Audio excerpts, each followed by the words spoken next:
You're about to enter into a new world of knowledge, curiosities, and high strangeness. This is a podcast of Straight Up Strange Productions. You're listening to Mysteries and Monsters. I'm your host, Paul Bestel.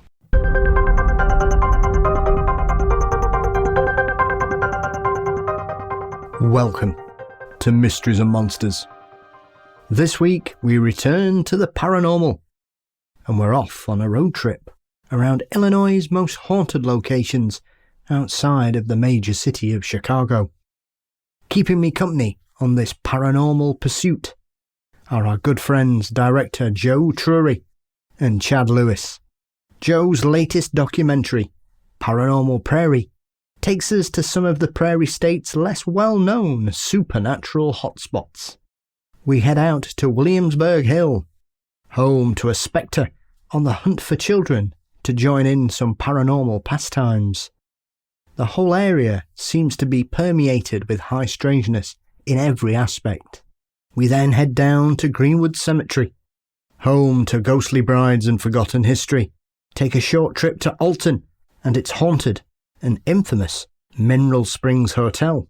We touch on the Turning Angel statue, brave the infamous Seven Gates of Hell, before meeting the scariest ghost of them all, in my opinion, murderess Julia Markham, who inhabits an area known as the Death Curve, and her story, based in fact, is probably as scary as the paranormal legends it's created. Joe also informs us of Chad's insistence for him to visit as many cursed locations as possible, just to see how true these curses could be. But before that, don't forget you can support the show by visiting patreon.com/mysteriesandmonsters to sign up for $4 a month for ad-free episodes, early releases, bonus content, and much more. You can also click on the Patreon link in the show notes as usual. A big thank you to my latest Patreon, Jeanette. Thank you and welcome. You can also find Mysteries and Monsters across all social media platforms, Facebook, Twitter, Instagram, and you can subscribe to the Mysteries and Monsters channel on YouTube. You can also visit the website, mysteriesandmonsters.com, for any merchandise needs and up-to-date news. As always, a big thank you to Dean Bestel for his marvellous artwork.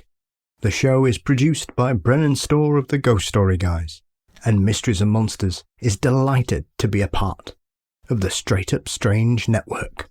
So buckle up, sit back, and let's hit the road with Joe and Chad on the hunt across the Paranormal Prairie. On this week's show, we head out on the hunt for haunted locations across Illinois. In his new documentary, Paranormal Prairie, Joe Tury takes us on a hunt for some seriously ghoulish ghosts. Also joining us on this episode is our good friend and a man who even Wendigos are afraid of, Chad Lewis. Gentlemen, welcome back to the show. How are we both? Doing great. Thank you so much for having us. Yes, happy winter. Yes, of varying degrees it would seem, chaps, of varying degrees. Joe, looking at your new documentary, as I've mentioned to you both before we started doing this interview and obviously correspondence before Christmas, I love programmes and documentaries like this because it takes me to places I would have never known about, really. And I think, looking at Illinois, I would imagine as a filmmaker, the biggest issue you probably have here is where don't you go? Because there seems to be a real rich history of strange locations all across the state. Yeah, for a fact. And it seems the more I delve into it, the more that I dig up, so to speak. And it's considered one of the older states. And yeah, we have a rich history of all kinds of things: pirates, Spanish explorers, French explorers, tons of cemeteries, tons of old buildings, just many different places to explore that have, just regular history and haunted history as well. Is it somewhere, Chad, that you've done some of your backroads law investigating? Because obviously it's not too far across from where you are, so I would imagine this state's ripe for your kind of love of the paranormal in all its forms. I've done several books on Illinois monsters and hauntings and the like. And I think one thing that people who have never been to the state often mistakenly believe that it's Chicago, that that's Illinois, that it's all one big city, where I think Illinois, like a lot of the Midwest, has that uniqueness of, yes, it does have the big cities, but it also is very rural in places. And when you're in the southern end of the state, you're in the South. It feels like you're in the South. The accent's there, the people are there, the weather's there, the climate, it's all different. So I think that's what makes Illinois special, is it has this wide variety of not only peoples, but places as well. Absolutely. And I think you're right there. Often you can find with certain states that there is this perception that it is the main city and everything else is secondary to it. And yet, when you look at Illinois, it's got some pretty large places there anyway, regardless of the size of Chicago. And I think, once again, it's one of those states that for a lot of people outside of the US, they know next to nothing about it. So documentaries like this, Joe, I would imagine, are more of a paranormal tourist guide as well, because it's refreshingly not focusing on anything to do with Chicago. That's true. And I live several hours from Chicago. I live pretty much in the middle of the state. I don't like driving to Chicago. It's too big for me, to be honest with you. So it's really refreshing to go to all these smaller locations that are just tucked away and hidden that some people know about and a lot of people don't. And another thing, I would never have a reason to go to those places either, and unless I had or stumble across some evidence that there's something there. So it's pretty exciting to be able to visit these places I would otherwise never even go to. Oh, very much so. And I think if you're going to do a paranormal invitation, this documentary is a perfect example of what to do. So when you were sort of pulling it together, Joe, did you have a hit list of locations that you wanted to visit before you started it? Or was it a case of you came up with the concept of wanting to show off the paranormal delights of lesser known places in Illinois and just sort of built it from that point? Did you kind of know where you wanted to go, or was it all completely fresh and you just kicked off and thought, right, where are the ghosts going to lead me? You know, the first thing I did was it's the concept of I always like, paranormal stories, spooky stories. But I didn't want to do something that was just like a generic legend, like the old escaped convict with a hook for a hand. I was trying to think, where can I go where I could, something actually happened in that area? Because I think it's more fascinating if you could actually go to a place, not just have this vague concept of, creatures in the forest or something like that, or ghosts out in the middle of nowhere. So I just try to think of some of the places that were actual, concrete areas you can go to. And I had a few in mind, like Greenwood Cemetery I've known about that for a couple decades.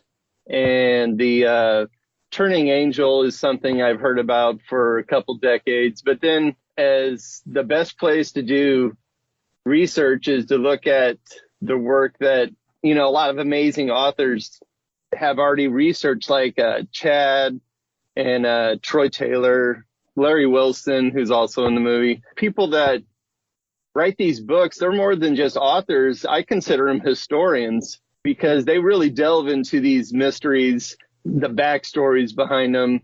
So, I had a lot of good research. Chad mentioned some of his books. Troy Taylor has a ton of books, just different authors.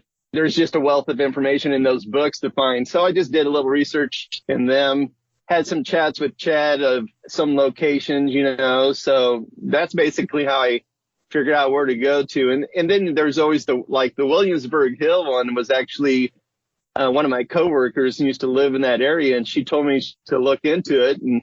And that's how I discovered that one, found out there was a book about it as well. Fantastic.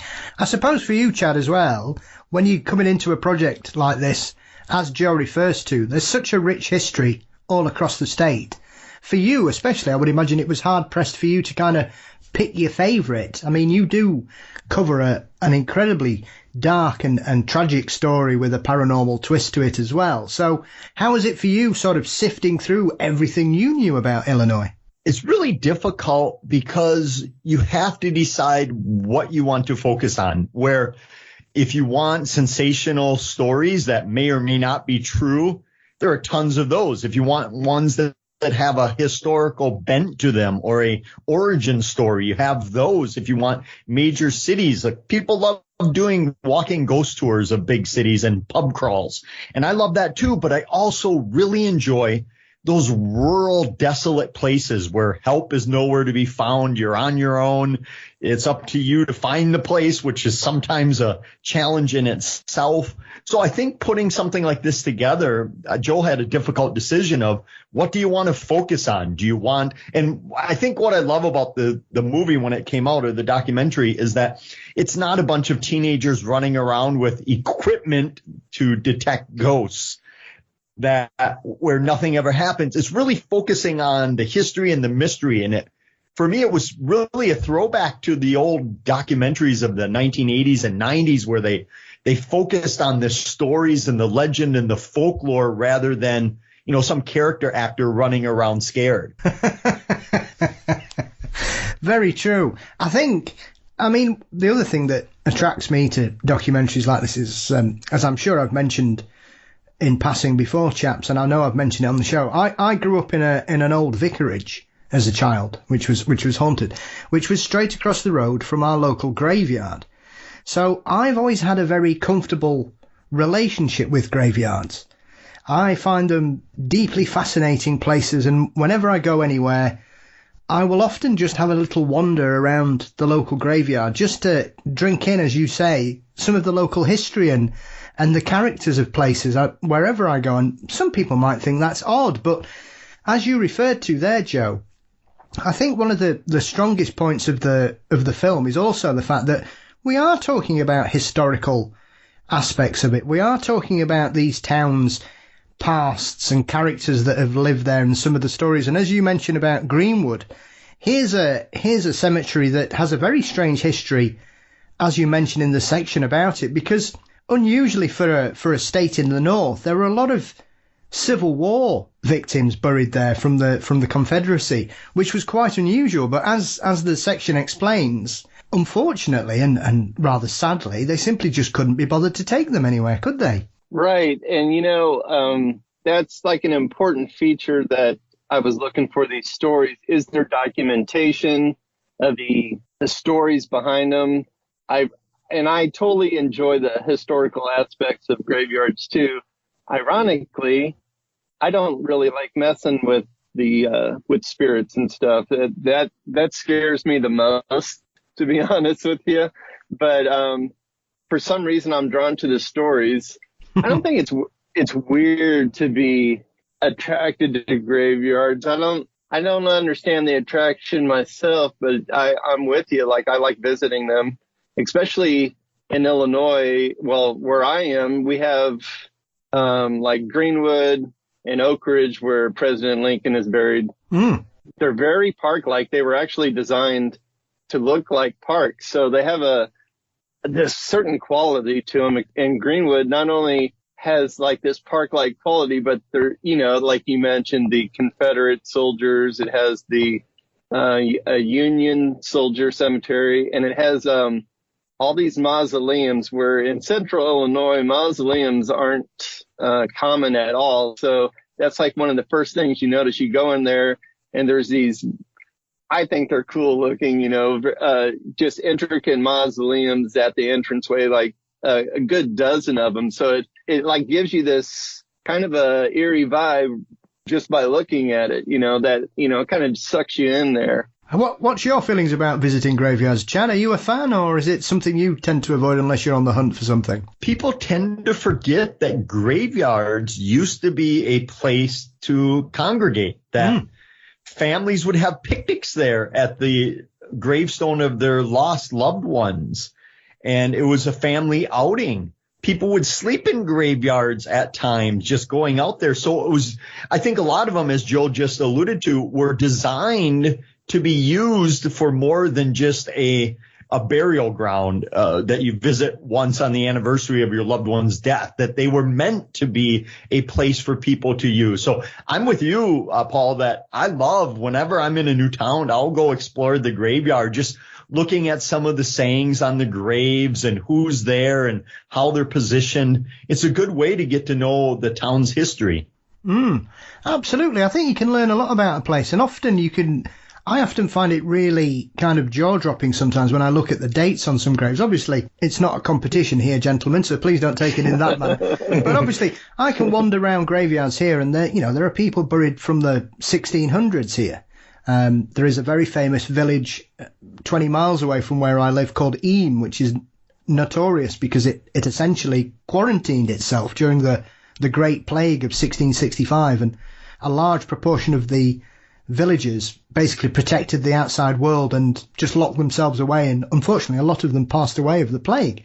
So you can visit that little village now and wander around their graveyard, and it's quite jaw-dropping when you're just wandering about and seeing just how many people passed away over an 18-month period. Entire families were taken, and some of the houses, a lot of the original houses are still there, and they've got plaques on the door, and you can have a look and there'll be like 7, 8, 9, even 10 people all from the same family passed away within 2 to 3 months of each other. So I think one of the other hidden aspects of this is, as we say, is it gives you a real historical narrative of the town, of the city, of where it's come from and what's gone on there.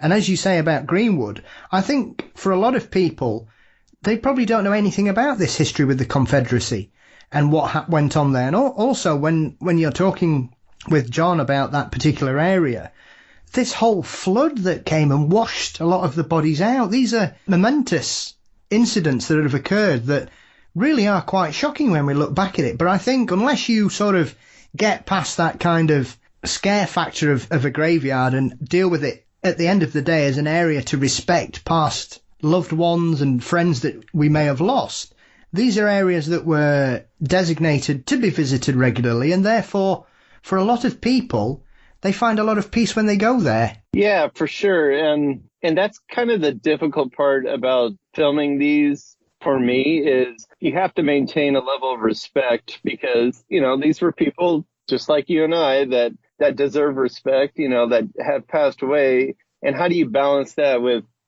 trying to tell a good paranormal story, So I kind of struggle with that a little bit because I don't want to profit from someone else's misfortunes, even though, it happened a long time ago, but that doesn't make it any better. I try to be as respectful as possible, but still have a level of entertainment, so to speak. Well, I think that's another strong point, as Chad mentioned earlier as well. The thing about this documentary is most of it's filmed in the day, which is unusual because usually people today, we're going to do a documentary about ghosts and haunted graveyards and strange locations. It's going to be done at night time, and people, as Chad was referring to, people are going to be running about going, ooh, there's strange things happening over here and everything. And I think that's another refreshing aspect of it, Joe, is that a lot of the interviews and a lot of the footage on location is done in the daytime. You can clearly see these areas. And I think, as you mentioned there, that gives it a bit more respect that we don't have this kind of sensationalism about some of these stories, because I'm sure all of us can go through hundreds of haunted locations where there's ghostly brides wandering around, scaring children at night and everything, and, terrifying strange sounds coming from mausoleums and crypt keepers and strange lanterns bobbing about at night. Whereas here, as you say, you've got several locations where you've spoken to the local expert about these particular places, and we've got some really interesting stories of a variety, but nothing too far out. There's nothing too cliche. Right. These are very interesting stories without that kind of woo factor that we often get when it comes to the supernatural. Right. Why do you have to sensationalize it to make it more spooky? Because really, if you watch it and you listen to the stories can kind of be unnerving, on their own. I mean, and if you go to the locations, you'll get the vibe from the location as well. So it's like, I don't think it's necessary to try to spook it up more than it is. I mean, I do have my eerie music in the background, but I try to keep that at a lower level, but to add to the atmosphere. But I mean, the story, I think because there's a lot of historical context to it, I think that makes it feel more realistic and plausible. Believe it or not, folklore, legends, and stories of the paranormal, they don't follow any time clock or calendar. They don't punch a time card. That I receive just as many reports from people who have experiences during the day as they do at night. And it's often from people who are not actively looking for it. They're just out doing their daily things and weird things happen. And I used to film a bunch of dares at places that I would do, and most of them were in the day. And without fail, all the comments would be, "Are you too afraid to do it at night? Why aren't you there at night?" And I never reply, of course, but I always want to say, because you wouldn't see anything. Yeah. I want to show you this haunted road or this forest or the legend about a creature running through this woods. And if I was here at night, you'd see about 2 inches of my green face in the night scan, So I think because of so many media shows and that people get this idea that things only happen at night in the dark, and that's just not true. Yeah, I have to say that has always been a bone of contention for me, gentlemen, that I don't understand. When did we decide that ghosts only occur at night?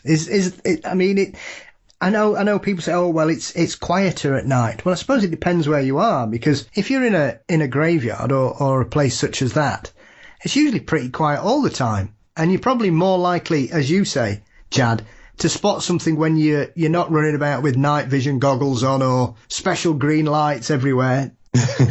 Trying to find things, and you're more likely to do yourself an injury and fall over a grave or a memento or something like that. So I've never understood how we've got to this point where you can only go hunting for ghosts at night. Right. And another thing is this is my first one where I'm using drone work. And I think it's important. I like showing the area so people can get a real, feel for the vibe and kind of understand, try to immerse themselves into the area themselves. How can you do that if the screen, if it's nighttime? I want people to be able to see the area and kind of understand what's going on around there. Absolutely.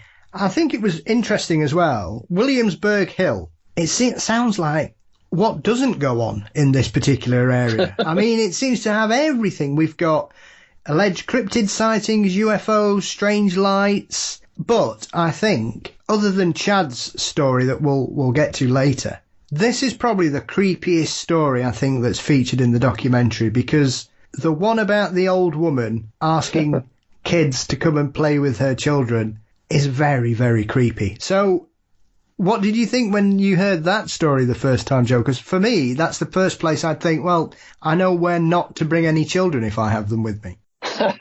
That's pretty funny. I can't show everything in the documentary that's there, of course. And, Larry Wilson is the researcher author that I interviewed there, and he's got a book called Strange Williamsburgh Hill. And that was one my coworkers suggested looking into. And she suggested that like a couple of years ago. And I finally, thinking about this film, I'm like, okay, I'm going to look into it. And it's kind of like, it's located in like the classic, like if you're looking at a slasher movie, that's what it kind of feels like. You're driving out in the middle of nowhere, open field. And then you get to this area, you see this huge mound out in the middle of nowhere, and it's surrounded by forest. And then you have this kind of dirtish road that winds through the forest and gets to the top of the hill, and then you dead end into this cemetery.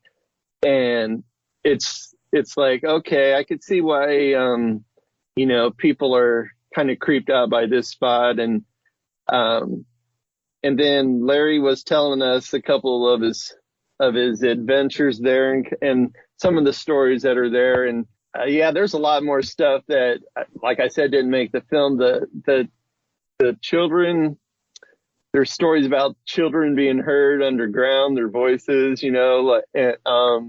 stories of this strange apparition, couple strange apparitions that wander the roads that are seen inside there on multiple occasions.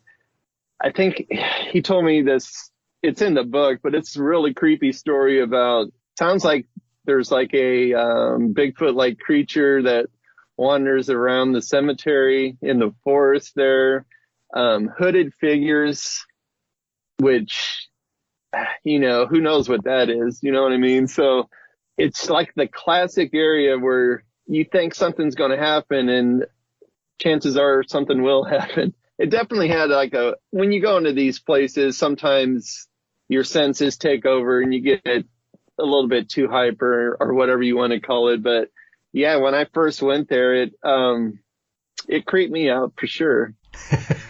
Well, I love anywhere where it's introduced as an area of high strangeness, because as soon as you say those words, I'm in. That's what I really was attracted to it, because, you know, it's not only just the paranormal, there's cryptids, there's UFO, and there's this big tower on top of the hill. It's like a radio tower or something. It makes me wonder if whatever it's emitting kind of messes with your mind or something. I don't know. I mean, it's the mound itself is, so we used to have back in the Ice Age, there was like a mile tall wall of ice that came down through the Midwest, and that mound is evidence of where like part of it ended. You know, as it came down from the north, it would drag debris. So we have all kinds of mounds like that in central Illinois, and that's one of them. So there's a lot of limestone in there, and according to paranormal people, you know, limestone is a battery for paranormal activity for some reason, which is fascinating to me. I don't know. To me, I wonder if that has something to do with emitting something that messes with your head, that distorts reality or something.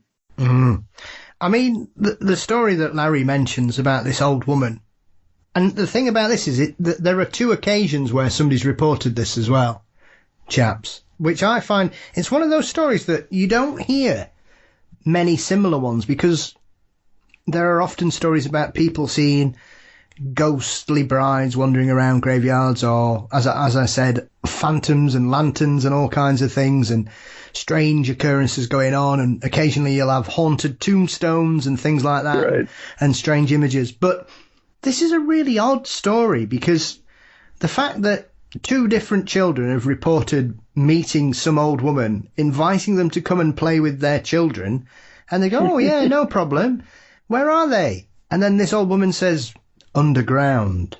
And you're like, what? Yeah, I mean, yeah, of course, anything with children makes ups the creep factor, doesn't it? Right. So Larry also has some like EVPs. I don't know what to really think about EVPs, but the ones he played for me, I was just like, oh wow. You know, I mean, if I heard anything like that, I'd definitely run out of there as fast as I could. Whereas Chad, we probably passed Chad running in. I'm convinced Chad is trying to get me in one of his books as one of his victims. He always suggests these places to go to, or tells me where to look, and I think he wants to see how far he can push me into the spiritual realm, and then maybe I'll end up in one of his stories. Any comment, Mr. Lewis? You have to create your own destiny, I guess. So if these ghosts aren't taking people out, if curses are slowing down a bit, I'll do what I can to heal them up a little bit. But Joe makes a great point that a lot of these stories, they're in these window areas. They're in these portals, if you will, these beacons of paranormal activity that you may go there because of a ghost story, and you start talking to people and they'll say, oh, yes, and then that weird object lying in the sky I spotted, or some odd creature out in the woods. That it's amazing that once you start digging for weirdness and folklore, and Kevin, one of my colleagues, Kevin Nelson, and I have talked about this quite a bit, that we've gone from asking people if they know of any ghost stories in the area or haunted stories to if they know any folklore or weird stories, because if you ask people if they know of any hauntings, a lot of times they'll say no, and they may know of a Bigfoot, but they don't think you're interested in that. So expanding it to all these different phenomena, I think really makes your net a lot wider. Definitely. I think one of those things is, like you say, is asking people, what else have you experienced then? Because if you just focus on one particular phenomenon, a lot of stuff is going to fall down the wayside. And especially when you have a place that sounds as weird as Williamsburgh, you know, as I jokingly referred to when we started talking about it, there doesn't seem to be much that doesn't happen here. I like how Larry Wilson refers to it as a paranormal stew. I think that's an excellent term, an excellent, accurate term of what to expect. I mean, one of the other places you take us on tour with, Joe, is Alton, which is a fairly well-known city in Illinois, primarily because it is one that seems to have really embraced its paranormal history and its reputation. This Mineral Springs Hotel sounds a very strange place, and there are several of these locations dotted around the US that used to be former sanatoriums and places of recovery that people would go. And I think often we don't realise just how many people may have passed on in these areas, because a lot of people would come there to get over consumption, or, as Troy refers to when he's discussing this, you know, a lot of people would come there for health reasons, and it's this confluence of three rivers as well, which kind of gives it this kind of spa reputation. So it became a spa area for people to visit. So what was Alton like when you were there? I mean, this seems to be another place where you're spoilt for choice into exactly where you can find some ghosts. Right. Alton is one of those places. It's not too far from where I live, an hour and a half or something like that drive. It's one of those places where when I was younger, I knew about the reputation, but since I've been filming, it's just amazing the amount of history that's there. It's another place that has Civil War history. It has the first penitentiary in Illinois, which was a Confederate penitentiary. So there's a lot of hauntings associated with the death and violence associated with that. There was a lot of Confederate soldiers died of smallpox on this place called Smallpox Island, right off and next to Alton. So there's a lot of stuff there. There's the Confederate cemetery that's there, which is really odd, just kind of like Greenwood. And it's marked graves, mass burial there as well, because that's how they were treated. And and if you go to the city's website, they actually proclaim themselves to be the most haunted town in Illinois. So they thoroughly embrace the paranormal aspects of it. When I first went there, that's like one of the few places where I kind of had some audio experiences in Alton, in that cemetery, actually. And now I'm a little bit more used to it. When you're filming, you're kind of in the moment and you're more worried about trying to get things in focus and lighting and things like that, getting your audio correct. So it's hard to concentrate or think about being scared or anything like that. But it's a very historical place, that's what really attracts me to it. And Troy Taylor's the expert there. And the Mineral Springs is probably his favorite haunt, I would say, in Alton, probably one of his favorite anywhere. But it's a really unique building, and it's really odd when you're at a place like that, thinking about all the people that have been there and suffered there,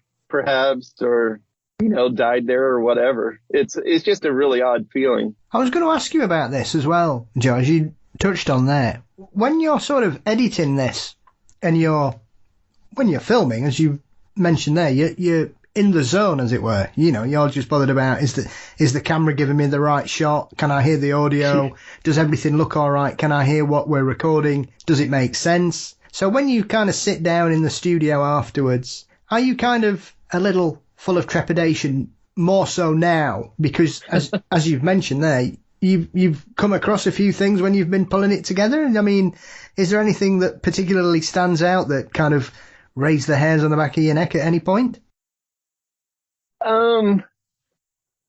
Not necessarily when I'm editing, that's for sure.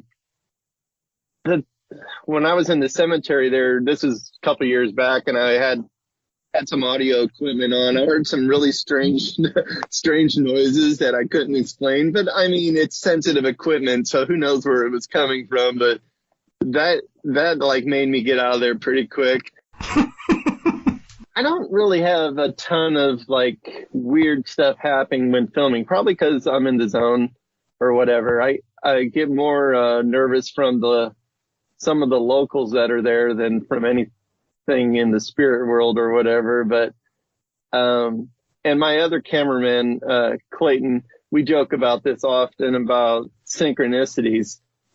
He doesn't believe in any of this stuff. I do. So I always have weird synchronicities when I'm filming. To me, they're weird. And for instance, I was going to do a story on the turning angel that's in the documentary, and I was trying to think of a local that I could have to interview on it, a researcher. And I thought of a friend of mine that I went to high school with. His daughter does a lot of paranormal work. So I messaged her through Facebook, and she immediately responded. She, unknown to me, she was actually there at the cemetery, at the turning angel, exploring it when I messaged her. It's like weird stuff like that, that stuff creeps me out more than anything, I think. Yeah. I mean, what do you think, Chad? Because obviously the turning angel is one of those aspects that we have a lot of these across the States, where these statues are created as a monument to the person that's passed away. And yet it seems that there are quite a few that seem to have developed a really negative reputation, and the turning angel seems to be yet another one of these. A lot of the statuary throughout the U.S. was meant to symbolize, everlasting love, remembrance of the people. It was thought to be in a positive manner, not only because they were extremely expensive to have that over your gravestone, but also it was meant to serve as a reminder for generations to come of your existence or your family love, whatever it may be. So the idea that a lot of them now are involved in these scary stories of most of them coming to life, and much like other dares, it's always bad. It's never anything good that if you touch this statue or kiss in front of the angel, you're going to win the lottery or find true love. It's always mishap, misfortune, and death that's going to befall you if you do these things. So the negativity around these statues has really become 180 degrees from their main function. Yeah, it is surprising. And I don't understand why they've sort of gained this dark reputation, because as you say, these are supposed to be symbols of people's love for the person that's buried beneath them, a celebration of their life and their memory. And yet most of them, as you say, I mean, there are several notable ones. There's a I'm trying to think of what's the one where apparently if you touched it you die, which is one of those where you think, well, if everybody who's touched it's died, how do we know it's dangerous? It's one of those. Yeah, who survives to tell about that? There's several. There's actually, Chad sent me to a witch's grave where if you touch the tree and don't get out in time, you die. He was trying to see if I'd touch it. There's a theme developing here, Joe. Yeah.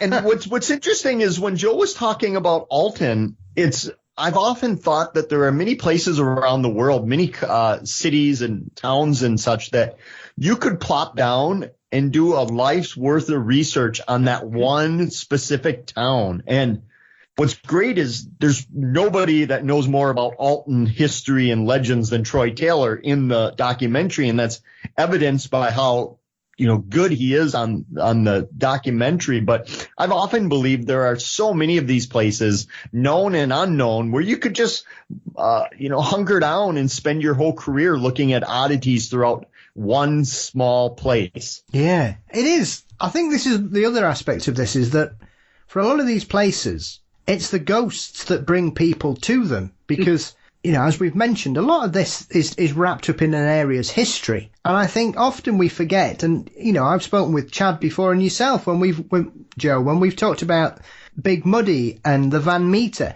These are places and incidents that have occurred in towns that, if it wasn't for this monster or these ghosts, nobody would have heard of these places. And I don't mean that disrespectfully. There are hundreds of towns here in the UK where it's only a famous incident that's occurred there that most people will know it. I mean, as we're talking about this, there's a cemetery here in the UK called Highgate Cemetery, which is in North London, which is synonymous primarily because, yes, there are a few famous people buried there, George Eliot and obviously Karl Marx. However, it's more famous for the fact that at the end of the 60s and the beginning of the 1970s, there was supposed to be a vampire running about in there, and mobs of people were turning up. You'd got wizards throwing magic spells around, and corpses were being dragged out of tombs and decapitated and all sorts.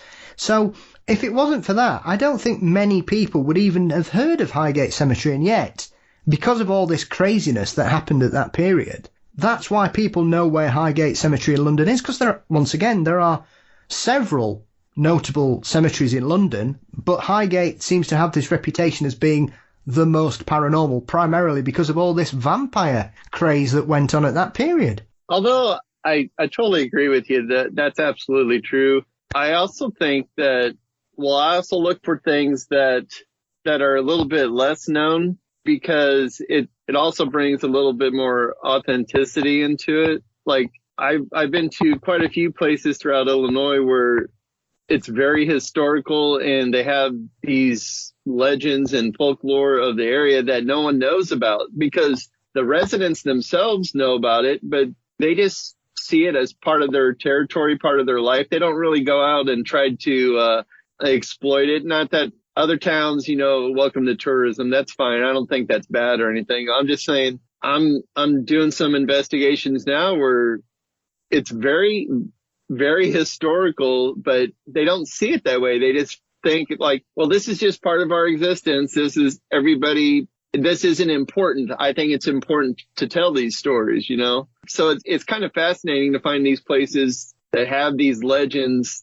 that I think are great, and then the locals just see it as a daily part of their life. I suppose, Chad, this is something that you specialise in, these type of towns where everybody who lives there knows about the legend or the incident or whatever, but they don't shout about it off the rooftops. And I would imagine, like Joe says, that's addictive for a person such as yourself, because these are unknown stories outside of a certain area. So for a lot of them, there are some incredible stories that may never have seen the light of day if it wasn't for investigators such as yourself and filmmakers like Joe actually taking the time to go out there and show everybody else what on earth has happened in these places. I'm very interested in how some legends get so much publicity and people know of them and want to travel to them. They get thrown up on the Mount Rushmore of paranormal activity. And then there are these others that I think are much cooler. They're scarier. They're more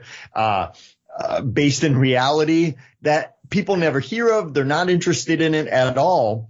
But what I found over the last couple decades is the rise of paranormal tourism as well. One of my favorite hotels is in Minnesota, and I won't say its name because I love it, and I go there all the time. And I asked the owner, I said, how much business of yours do you think is from people coming here because they know that the place is thought to be haunted? How many people are actively coming here because of the legend? And the owner told me, she said, about 80%. So you can imagine how the place would have folded if it didn't embrace these legends. But yeah, I'm always curious as to the PR behind some of these legends and how some become known and others just are forgotten. Yeah, there never seems to be any rhyme or reason, because often these places that don't have a reputation, in my opinion anyway, gentlemen, a lot of them seem to have a lot more going on than some of these more famous places and locations. I think you need a cheerleader of sorts in the community. whether it's the Chamber of Commerce, the local folklorist, the history class at high school, someone to popularize it, because these things don't do it on their own. That you need somebody to push that forward. And it helps when people like Joe cover it, or Hollywood covers it, or the media covers it. That helps quite a bit. But even though they might not be known in a greater region or area, many of these legends are known within that community. They're almost a rite of passage for teenagers to pass it down to the next generation, and then they'll go out there to experience it. So they're well known, just in a smaller circle than a lot of these legends. When you were doing this as well, I mean, does Illinois have a history of haunted roads? Because I know as we lead towards the conclusion of the documentary, you sort of touch on these places. And obviously where I live, it's notable for a couple, and the UK has a couple of very famous alleged haunted stretches of road. Once again, one of them, most of the incidents have happened in the day. And yet, whenever they talk about it, they're always there at night. When nobody's, apart from the original incidents, nobody's ever reported anything happening at night, which I find peculiar, that, 95% of witnesses have had an incident during the day. So I would imagine Illinois having some extremely long stretches of road in quite remote locations is prime for some of those stories as well. I've been here my whole life, and the Collinsville Seven Gates of Hell is really the only stretch of road, haunted road, that I've ever been aware of. So that's why it's fascinating to read this stuff. And, like when Chad or other authors research these type of stories, that's what kind of pulled me into that kind of concept. It's like, you're not just going to a place, you are driving on the place. So it's kind of like you're trapped in your own vehicle when you're on a haunted road. But yeah, I don't, other than maybe the Great River route, where on the west side, where Alton is, because there's always a lot of activity on border areas and rivers.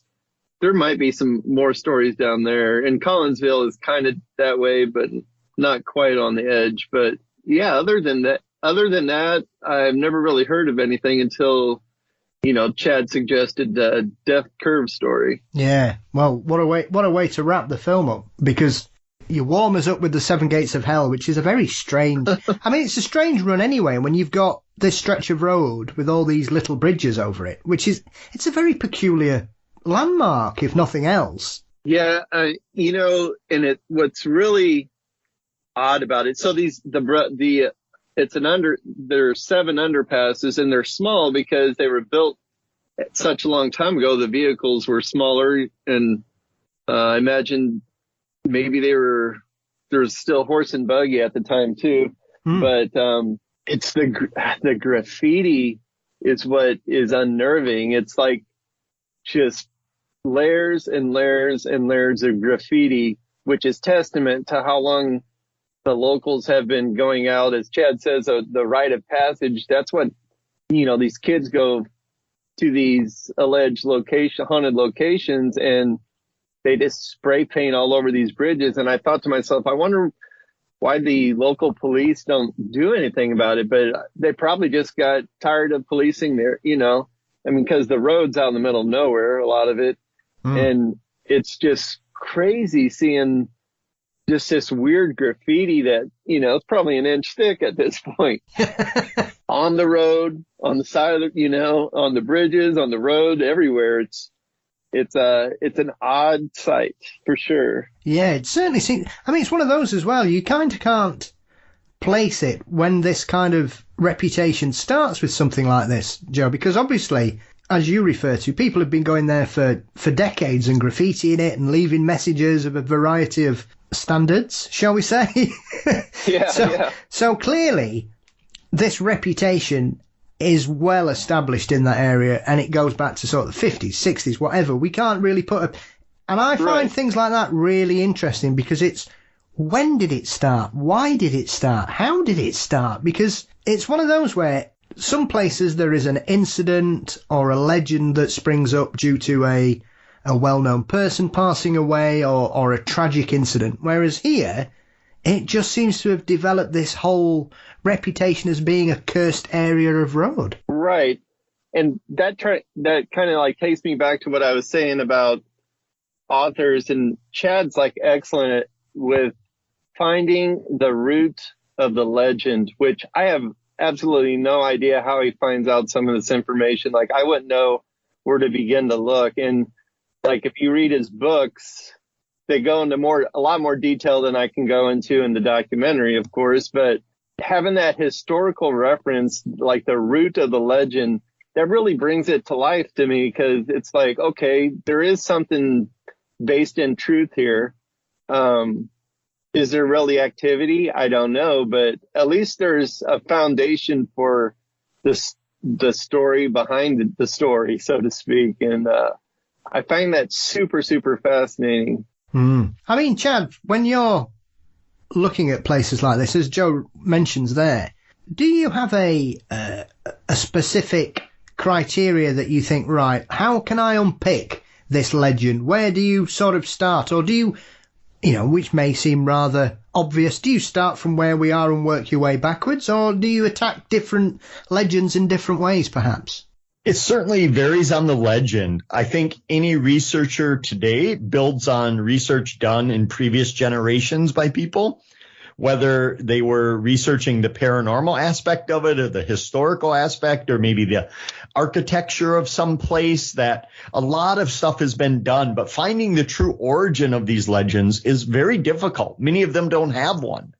As you said, Paul, when did they even start? Was it the 50s, the 40s? And luckily you can talk to some old timers and they'll put it back to when they remember it, at least. So you can at least say it goes back to that decade or that year. It probably even predates that by many times. And so it's very difficult. Now, oftentimes you'll get lucky and find an original story that at least the legend is based on. It may not be the true, unexaggerated version, but it's at least that core principle that the legend was based on. Well, speaking of that, and I know we've given you a warm-up in regards to this particular aspect of Joe's film, Chad, this whole death curve story is awful, basically, and I don't mean that in a disrespectful sense to any part of it. It's one of those aspects that there is a weird amount of similar stories like this that I've come across with my interest in crime and history and things like that there does seem to be some very strange amounts of cases like this across the US, where people and families have all died horrifically with axes, and it's very strange. This one in particular, Chad, as you cover in the film, is heartbreaking, really, and it makes no sense. So for anybody who's unaware of the tragic story of Julia Markham and what happened, could you educate us on this tragedy? Well, I first started receiving reports from people when I was speaking throughout Illinois, and people would say, have you ever been to Death Curve? There's a woman carrying an axe a spirit of a woman that will chase you off the road and you'll crash your car and die. And I said, no, I never had heard of it at that time. So digging through the story, you're really right, Paul, that it became one of the most tragic stories I've ever run across, where I did a book on the most gruesome hauntings of the Midwest. And for the year or so I was writing it, I had the worst nightmares I ever had. It was really where I'd have to fire up a Hallmark Christmas movie to cleanse my palate. Yeah.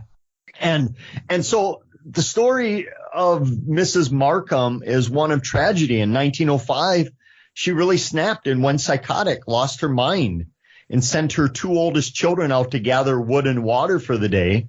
And when they were gone, she invited one by one her 5 youngest children into the home, where she took an axe and ended their lives. And then when the 2 older children came back, they were treated to the same behavior.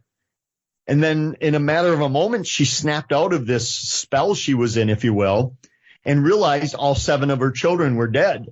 So she tried to slit her own throat and join them in death, but it must have been a dull knife or something it didn't take. So she gathered what was left of her children up and poured coal oil all over them and lit the bodies and herself on fire. And neighbors caught wind of this fire, literally, and ran over in time to see the bodies in the house and Mrs. Markham running out of the house like some charred Freddy Krueger character. And she collapsed on the front lawn. And when the doctor showed up and told her she was not going to survive, she finally admitted that she had murdered all of her children. Prior to that, she told people it was a door-to-door salesman that was responsible. And now it makes sense that if people are seeing a woman carrying a bloody axe on the middle of the road, well, at least now you have some origin point. And I love, Paul, that you brought up the idea of using an axe, because remember, firearms were available at that time. Mm-hmm. Every farm would have had a shotgun or a rifle or something, but yet these people were drawn to that much more personal, much closer axe, which for a lot of us, if we were ever forced to do something like that, I think a lot of us would pick a firearm. Mm. You're not getting your hands dirty, pardon the expression. So that's the story of this horrible woman completely decimating her entire family. And her spirit is said to wander that place, perhaps looking for new victims. I mean, there are a couple of really sad aspects to this as well. One is this letter that's found where she claimed that she was doing this as some kind of spiritual message, Chad, that she was wanting to gain access to heaven and be in the arms of Jesus by doing this, which was, I think, was that discovered after she'd actually done the murders? She had put it in a terrible letter saying exactly what you said, that not only was she going to be with her kids in heaven, but she then invited the husband to join them.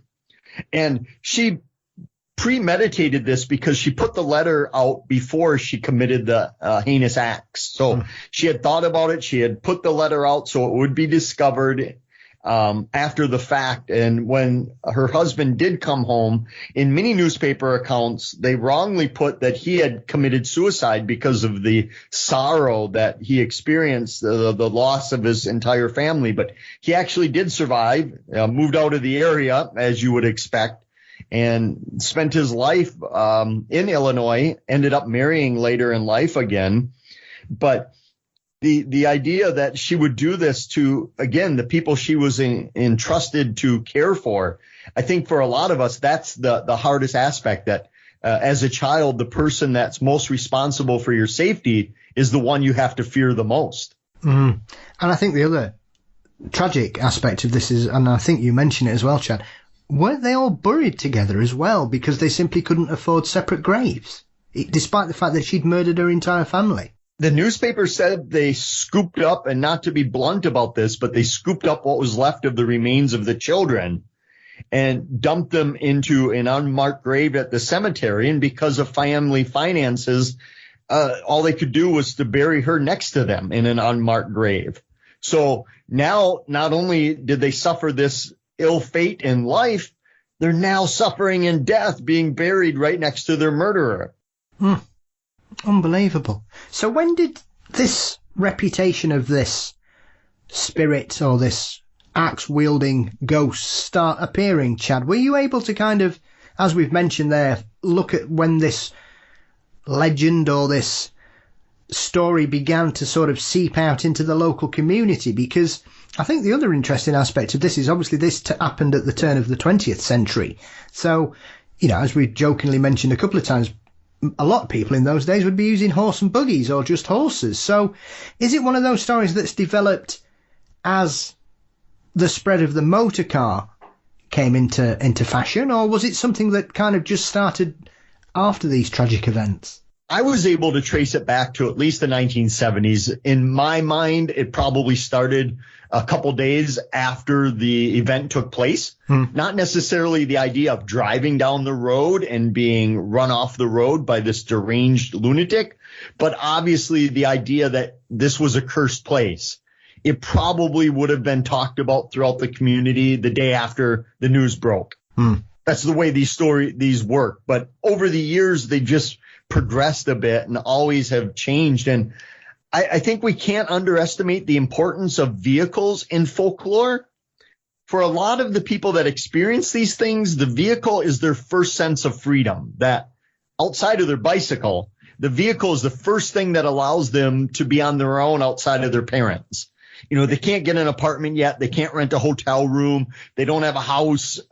So the car, the vehicle is all important to them. So I'm always fascinated by how these things correlate with the legends themselves. And it's a big part of Death Curve, but I firmly believe that the legend of Death Curve or Julia Markham haunting the place or the place being cursed with spilled blood was predated the vehicles being there. Again, 1905, there would have been some vehicles roaming around, but I think the legend of it being cursed came long before the idea of your vehicle being targeted. Yeah. So, without sounding churlish, Chad, which came first then? Because obviously I know you also mentioned the fact that people have said that if you park your car there and go walking into the farm, a ghostly farm appears, which is a very interesting aspect of this one as well. So, did that sort of start when these stories of Julia's ghost trying to run people off the road appear, or is it something that kind of popped up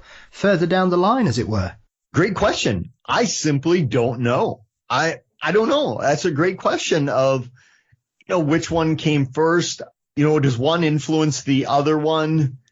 Joe, do you have any ideas on this? No, but I kind of find that fascinating that this event has spread out to, the haunted farm, the figure on the road, lights on the road, and then there's children seen in the cemetery, so you have multiple events, multiple hauntings based off of one event. And yeah, I haven't really heard of any other thing personally quite like that has sparked so many supernatural tales from it.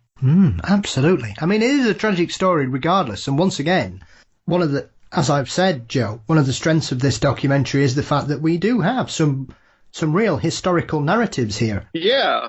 And this is definitely one of those ones that kind of tugs at your emotions, right? Where just thinking of any of the stories, definitely the most tragic for sure. And it kind of hits home, Is there anywhere in Illinois that you were wanting to get to that you were unable to get to, Joe? Or do you have plans to kind of do a sequel to this? Because I absolutely loved it. And obviously, as we've discussed, there are plenty of locations in Illinois where there are many a spirit and ghost hiding around a corner or up a tree even. So is there anywhere that you really wanted to get to, or yourself, Chad, that you were unable to sort of commit to for this documentary? I'm still finding places. There's plenty of places out there. I'm actually doing one now, another Southern Illinois story about it's an area of high strangeness. So I'm working on that now, and it's very historical as well. So Paranormal Prairie too, you never know. I mean, there's plenty of stories out there. The more I explore, the more stories seem to pop up. There's plenty of information in these books, that's for sure. I like the rural locations though. I like those a lot better than a big city location. There's just something more unnerving about being out in the middle of nowhere and seeing where these legends are and seeing where these events have taken place. What about yourself, Chad? I think Joe could do 20 sequels and never run out of stories. And what I love about the documentary as well is that although we cover, and Joe covers more, a lot of places in the state, there's also a lot of general folklore sprinkled in. So that when we're talking about Death Curve, we're talking about why rural places seem to be more attractive to people that want to go to these places. Things you just don't get in a lot of the documentaries, as I mentioned earlier, when people are worried about gadgets and and other things where you kind of forget that there's a general overall umbrella that people are interested in of they might not have thought of. Like when you asked me which came first, the burned down house reappearing or the road, is that a lot of times this is missing from documentaries. So there's a lot of that sprinkled in the documentary as well, where you can really learn about general folklore. Well, it's fantastic, Joe, and I commend you on pulling this together and bringing it for us. So for anybody who's not seen it, where can they watch it and enjoy it as we have? At the moment, it's available on Tury TV, and Tury is free. You don't even have to sign up or sign in. It's Tury is ad-based, so there are some ads throughout it. It's not a large amount of ads, but once it's on Tury for a while, I have it through a distributor, so it will be going on a lot of other smaller streaming services, most of which are free. So the main page you can see information for is on Facebook. You just look up Paranormal Prairie, and there's information there. I do have DVDs. I don't have a whole lot of luck selling DVDs. A lot of people like to stream, but they are available. If you're overseas, I can ship a DVD to you. I'll give you a good deal on it as long as you're willing to pay for the shipping. So just want people to be able to see it. So, hey, I'm all for it. So as you touched on there, is that your next project that you're currently working on about this other area of high strangeness then, Joe? Where else have you got in the fire, my friend? Yeah, that's it. It's called Grand Tower UFO. It's Grand Tower is a small river community, another border area. I think Kevin Nelson talks a little bit about it in the Big Muddy book. It's a really strange, crazy place, honestly. I mean, typical river town with a lot of super rich history. Again, the locals there don't even bat an eye that, they had the Spanish were there and they had river pirates there. The main story takes place in 1973 when we had big UFO flaps here in the Midwest. So that's one of the legends there. I've been talking to people who have recent sightings. I have a little bit of footage, some crazy footage of some unidentified objects, and more witnesses to talk to. But yeah, it's UFOs, monsters, paranormal activity. It's got it all. Fantastic. Oh, wow. I'm looking forward to that based on your previous work, Thank Joe. You. Brilliant. Chad, what about yourself? What are you hunting down and trying to encourage Joe to put his life at risk for? Here's what I have coming up, Paul. I was sitting around after the Van Meter Visitor Festival with all the speakers in our hotel parking lot, just enjoying the night. And we're all talking about podcasts that are worth doing and that we love. And I brought up your name and everybody was like, yep, obviously. And then all of a sudden, David Weatherly says, Chad, did you forget? I'm the one who recommended Paul's podcast to you. I had forgotten it completely. But my point here is that when all of us researchers were sitting around talking about a podcast that we love and we love doing, yours was number one on the list. So there you go. That's what I've been doing. Oh, well, that's very kind of you. Yeah, I remember David introduced us after I chatted to him a couple of times when you just released the Wendigo book. And that was the first time we chatted, which is a couple of years ago now, Chad. But that's very kind of you. That's lovely. Thank you. Yeah, Paul, along those lines, for an small little independent filmmaker like myself, I'm extremely grateful that you have your podcast. You allow me to be on here and promote my work, and love telling stories and talking stories with you. I really appreciate what you do.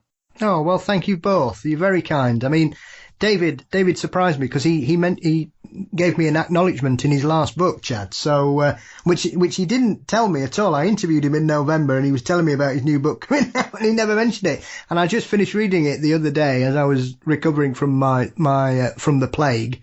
And, there I was and I was like, oh, that was very sweet. So that's very humbling for you both. Thank you. And like I say, you're both extremely talented creators in your own fields.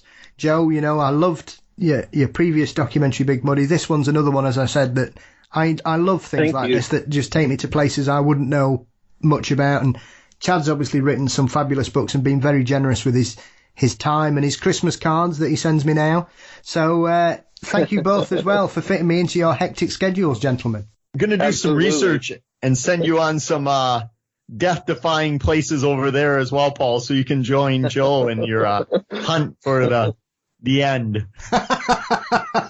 You have to make sure to film it, though, so Chad has something to go off of, Yeah, I need to exploit it, so please film it, record it, whatever you can. No, well, I spent last Saturday at a haunted castle, but so far I've not seen anything pop up in any of my photos. But you never know. I'm going to another one at the week, and that's how I'm dealing with our post-lockdown. I'm trying to get to as many haunted locations in the day as possible. So you never know.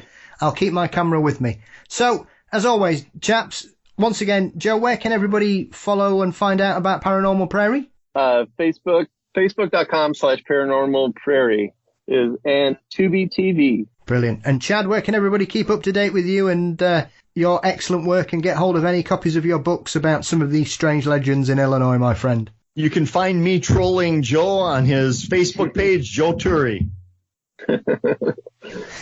Fabulous. Well, gentlemen, as always, it's a pleasure. Thank you for your time, your company, and your creations. It's been a real pleasure as always, and hopefully we shall speak to you soon. Thank you so much. Appreciate it.